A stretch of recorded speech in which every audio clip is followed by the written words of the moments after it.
heestii aad wada sugayseen ee dibna ogow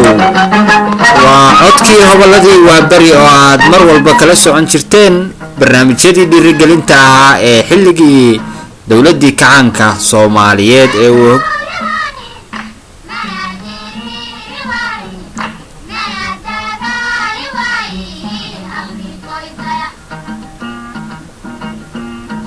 heesahani waxay ka mid ahayd heesihii sida weyn looga jeclaa xilligii kacaanka waxaana la xasuusinayay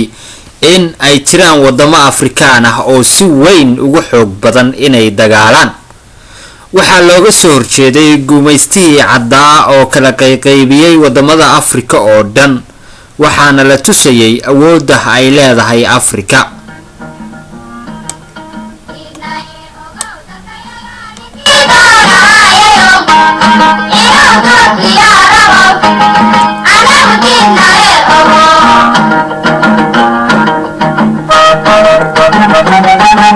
waxay ahayd xilli ay dagaalayeen guumeystihii caddaa iyo guumeystihii madooba oo ay Soomaaliya ay si weyn uga soo horjeeday waxa wadamo badan oo geeska Afrika kamid ah ka socday dagaaladii dhul balaarsiga oo ay wadeen cadawga Itoobiya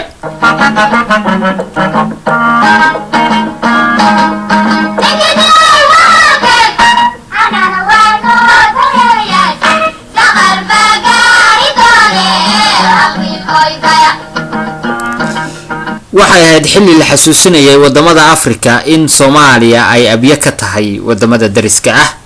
waa xilligii Itoobiya oo garabsanaysa wadamo shisheeye ay si weyn ugu soo duushay dalkeena Soomaaliya waxay ahayd xilli Afrika aynu ugu sareynay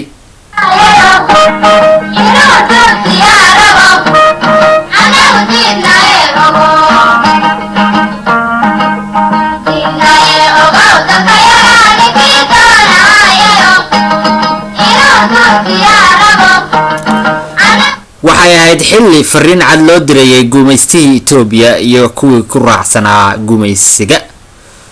waxay ahayd xilli Soomaaliya ay cirkaas maraysay oo heesihii wadaniga ahaa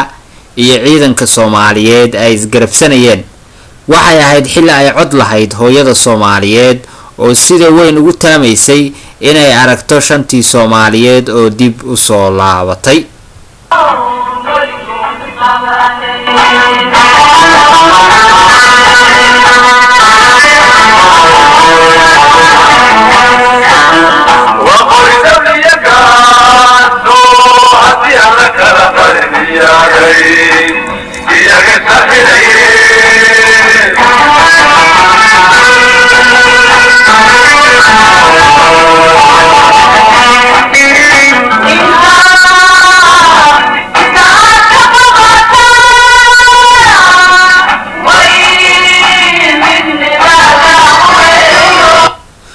waxay ahayd mar Soomaaliya ay si digniin loogu direysay wadamadii kale isla markaasna waxay ahayd xilli Soomaaliya ay hormuud u ahayd geeska Afrika waxaa jiray heeso badan oo si weyn loo dhiirigelinayay isla markaasna fanaaniintu ay aad ugu faraxsanaayeen qabsashadii goday iyadoo Soomaaliya ciidankeeduna ay gudaha u galeen dalka Itoobiya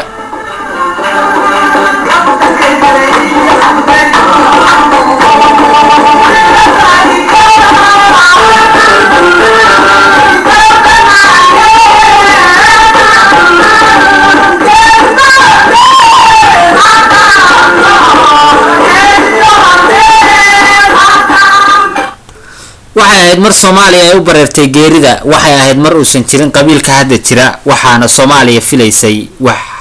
waxa hadda socda ka weyn ayadoo la garan karay in dawladdii kacaanka ay horumar weyn tusisay dalka Soomaaliya isla markaasna waddaniyadii ay soo celisay inkastoo ay jireen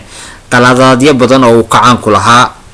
aabihii kacaanka Jaale Maxamed Siyaad Barre waxa uu si weyn u waday arintii Soomaali weyn wuxuu taageerayay in Soomaaliya ay dib isku hanato waxa uu ahaa aabihii kaliya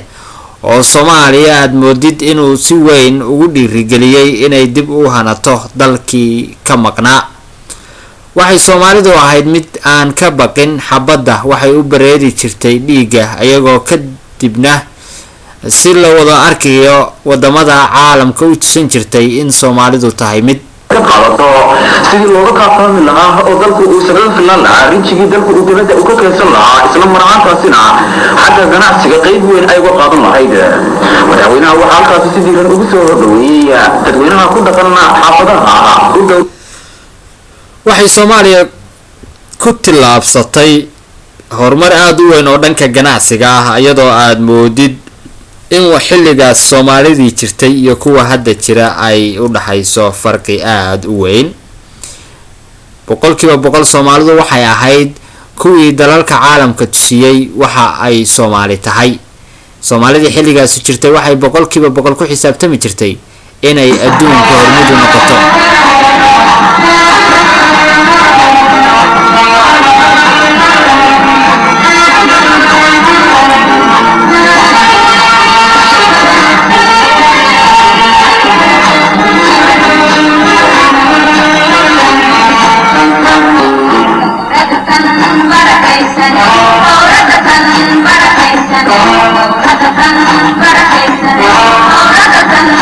waxay Soomaaliya haysatay towrad ay dadku ku kalsoonaayeen inkastoo xilligii dambe uu soo ifbaxay nidaamkii qabiilka laakiin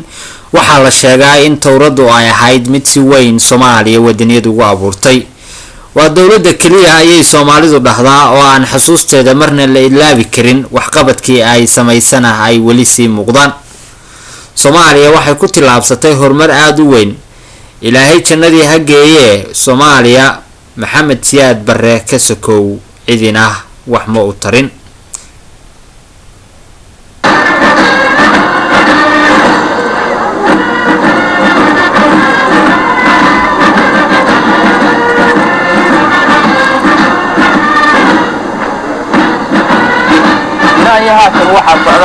waxaynu lahayn cudud aad aynu ugu wada kalsoonayn haddaynu nahay Soomaali weyn. waxaynu lahayn cududda koobaad ee Afrika haddii aynu ahayn tii labaad. Soomaaliya waxay horumar weyn oo dhanka tiknoolajiyada ah ku tilaabsatay xilligii uu kacaanku jiray iyadoo hooso aad loo qiiro geliyay isla markaasna Soomaalidu ay aad ugu jidbaysnayd kacaankii jaalasiyaad ay qaadeen heesa badan oo aad xasuus weyn kugu reebi doona. waxaana ka mid ahaa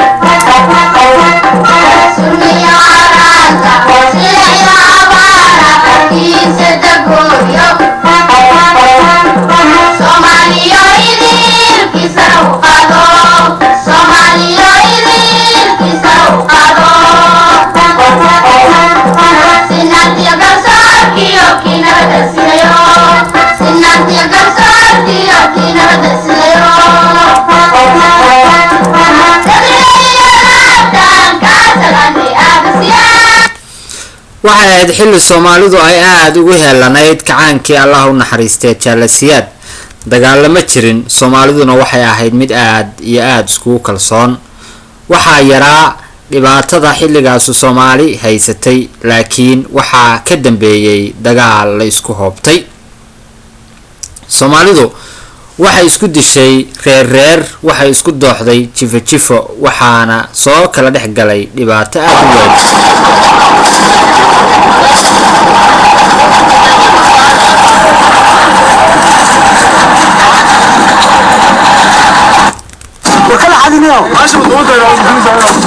Soomaalidu waxay ahayd mid aad iyo aad xilligii kacaanka iskugu kalsoonayd laakiin hadda maxaa dhacay? qaraxyadu ayaa maanta lagu weeraray masjid ku yaala suuqa Bakaaraha gaar ahaan suuqa Cabdilla Shireeye. qaraxyadan ayaa dhacay xilli dadku ay isku diyaarinayeen salaada duhur. masjidkuna uu ahaa mid aad u buuxa ilaa hadda lama oga khasaaraha dhabta ah ay geysteen qaraxyadaasi maadaama aan la kala garan dhaawacyada iyo meydka. waxay noqotay Soomaali inay isku ugaarsato meel walba oo lagu kala badbaadi karay. haddaba xilligaas ayada Soomaalidu ma ahayd Soomaali isku kalsoon haddase waxa ay tahay waa waxaan wada arkayno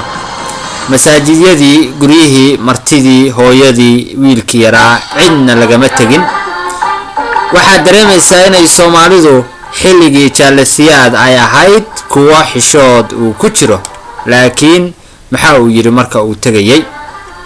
maxamed siyaad barre dardaaranku reebay waxaa ka mid ahaa midaan hadda soo socota ugu dambeysay ee uu generaal maxamed siyaad barre u jeedsho inta aysan dagaaladu ku fidin magaalada muqdisho isagoo u sii mariyay raadiyo muqdisho xilligaasi ayaa waxa uu madaxweyne jaalle siyaad shacabka reer muqdisho kula dardaarmay in ay san ka qayb qaadan balilqada xooga badan ee ka socota qaybo ka mida magaalada muqdisho haddaba khudbadan oo ahayd tii ugu dambeysay ee uu shacabka reer muqdisho kula hadlayay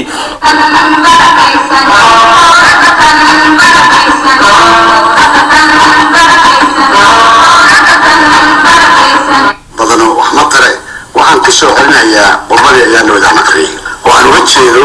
in aynu garanno danteenu waxay tahay inaan garanno waxaynu nahay inaan isku eegno muraayadda oo arrimaha kuwa wajigeenu waa kuwa maxaanse doonaynaa danteenu waa ma danta ilmaheennu waa ma danta dadkeenu waa ma danta sharafkeenna adduunku waa ma waxaan hadalkaa u leeyahay dhowr arrimood dartood xabadda dhacaysa nin laban oo ama ajnabi jooga ama dalkaba jooga inuu dadka masaakiinta ku laaya xabad maaha isugu dhiibo waxa ka sii xun kuwa sida fooshxun howlbay laqaysanahay waxaa la yaabsanahay ninka inta xafiiska dowlad galay war hadii tuuraaya dhan dariiqa ku daadiyay xagee u socda muxuu keenaya yuusa siinaya oo kadaas yani macnaheedu waxa awood u waayay inuu muxuu ahaa inta warka qaado uu ajnabi u geeyo macnaha waxa way suuqa ka garto uga jeeda jaalasiyaad waxa uu yidhi warqadaha yaan ajnabi loo geyn laakiin ma moodaa xilligan hadda la joogo in dhulkiiba ajnabi loo geeyay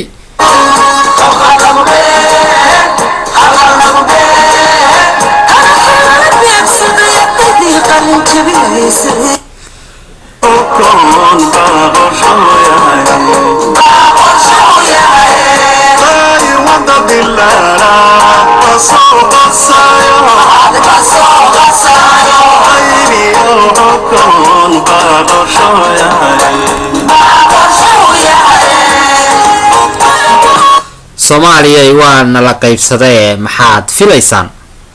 waa heestii qiimaha lahayd ee heestuu ka hadlayso waanu mahadsan yahay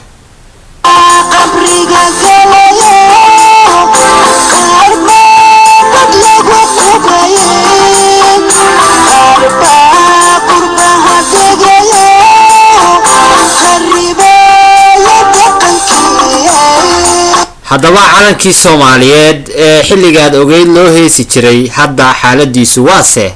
maxaad filaysaa inuu calanku odhanayo maxaadse soomaali weyn ka sugaysaa waxaan doonayaa weligood daqiiqa ulu dhalashadaydu ballankii aan qaadiyo qorshahaan samayniyo ilbahayga kala qalan qurxiyo qankaygi qolqolada magaalada waxaan qoorka fidi jiray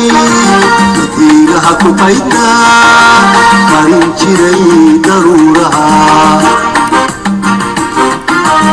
adbalaadka qoolka qoolaaligaygi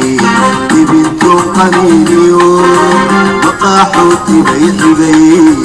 calankii soomaaliyeed waxa uu noqday mid u magangalay meel walba oo ay soomaali ku silicday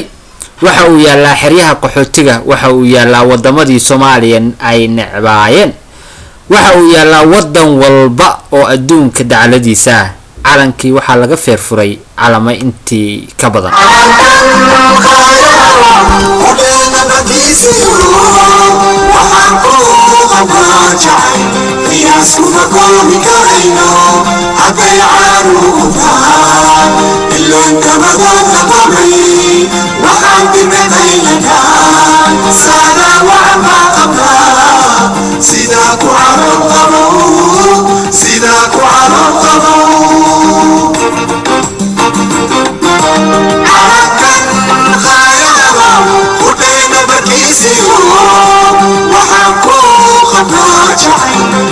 iskuma koobi karayno hadday caanu qubtaan ileen dabadood la qabay waxaan dibakaynadaa saadaan waxbaa qabnaa sidaa ku canool qabo sidaa ku canool qabo soomaali ma tahay mid saadaasheedu ay soo ifbaxayso iyadoo aad moodid hadda in si weyn loogu kala jabay federaal qabiilaysan waxaa cid walbaba ay u durbaantumatay inay gurigeedii qabiil ku gadaanto waxa uu qarankii noqday mid qabiil laga sokomariyey calankiise weli waa uu oynayaa ma kula tahay calankanu inuu sidaan kusii qaboobayo haddii uu daawanayo soomaaliya oo samaysatay calalo kala qabiilaysan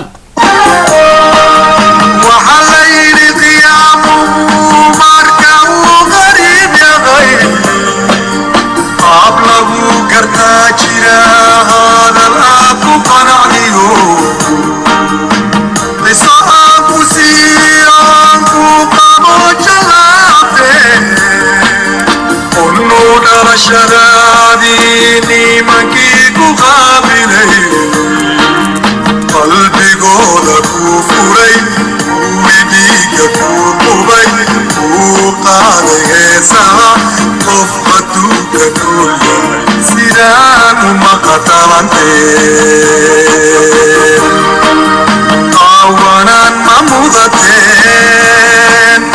ilmo kama qubateen qowyada ma jabiseen qandha iyo xanuun iyo jiro kuma qardoofteen away dadkii lahaa calankan aynu wada dhowranayno ee buluuga ah haddii aysan naga dhexaynse maan asagoo dhanba gowracno maxaa uu calanka maskiinka ah uu noogu adrafaadayaa in ka badan 20 sano aaway soomaalidii wadaniyadda iyo dadnimada lahaan jirtay qabri lama huraaye haddii qaabkood galay bisamaa yaabli maxaa qaatay ubaxii qalinkiyo dawaarkii qori jiray umuura qarankiyo dadkiisii qarada iyo lixaadkii quwadiyo itaalkii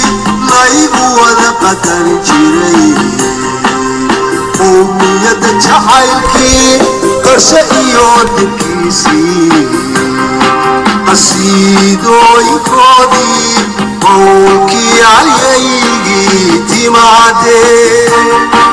amaamuurti waa beri qabaqaabadoodii maxaa qaatay ee helay miyay iga qatoobeen calankan aayaha lahoo ku dhaleen nabarkeediyo waxaan ku qabnaa jacayl qiyaaskuma calankeenna haddii aynu jacayl u qabno miyaynu samayn lahayn calalo badan oo qabyaaladaysan maxaa uu tarayaa fanaan hees qiiro leh calanka u tariyey haddii ciddii calanka lahayd ay dhulka jiifto maxaa uu tarayaa hees loo qaaday calanka haddii mar walbaba calanku uu yahay mid aad noloshiisu ay u liidato dhibaatada rafaadka iyo elinta ka muuqata calanka soomaaliyeed miyaynu ku dhowranaynaa weligeen aaway kuwii calankan lahaa waa su-aasha isweydiinta mudan rabbi soo celin urgaado sida ururtiyo ubax ordinaada cabsi doonta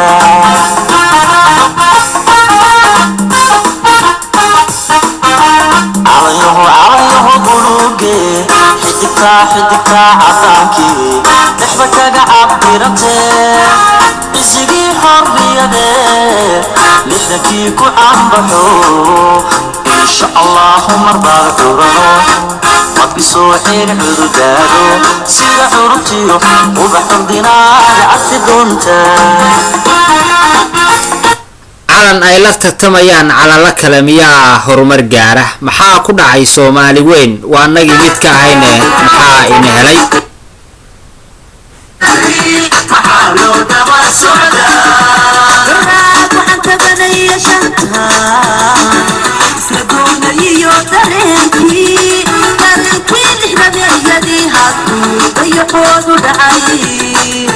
ma moodaa soomaali inay kala tagtay mase moodaa inaansan weli faanoole fari ka qodnayn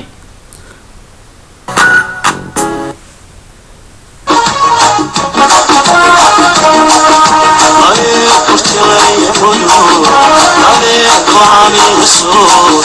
عليك بني سنة عليك بني والنقار سيدي بردود nin walba haddii uu tuuladii uu lahaa faansaday haddii calankii buluugga ahaa laga wada tegay waa kuma cidda calanka u soo haraysa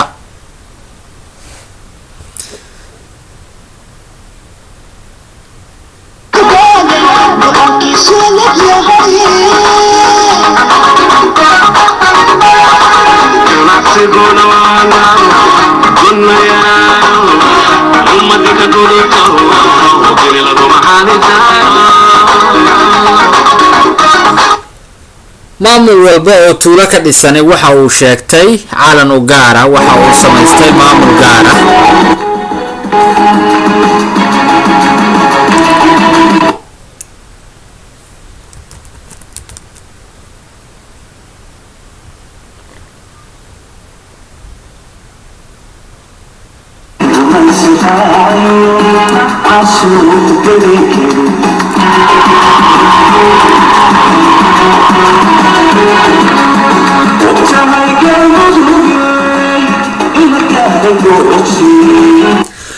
haddii calan walba ama qabiil walba uu calan samaystay qabiil walbana uu sidii calankii aynu u tixgelin jirnay ee 77 aynu ahayn uu kii tuuladiisa ku tixgeliyay maxaa uu yahay calanka buluugga ah yaase u soo haray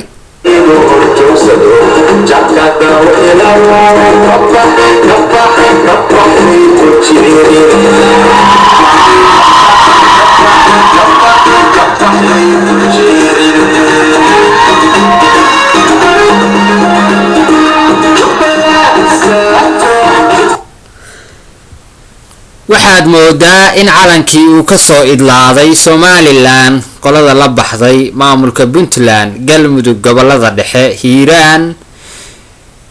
jubbooyinka gado iyo waliba bay iyo bakool ilaa iyo shabeelooyinka Soomaaliya su'aasha isweydiinta mudane waxa ay tahay calankeenii quruxda badnaa ee buluugley caasimadeennii Soomaaliya miyuu u haray oo kaliya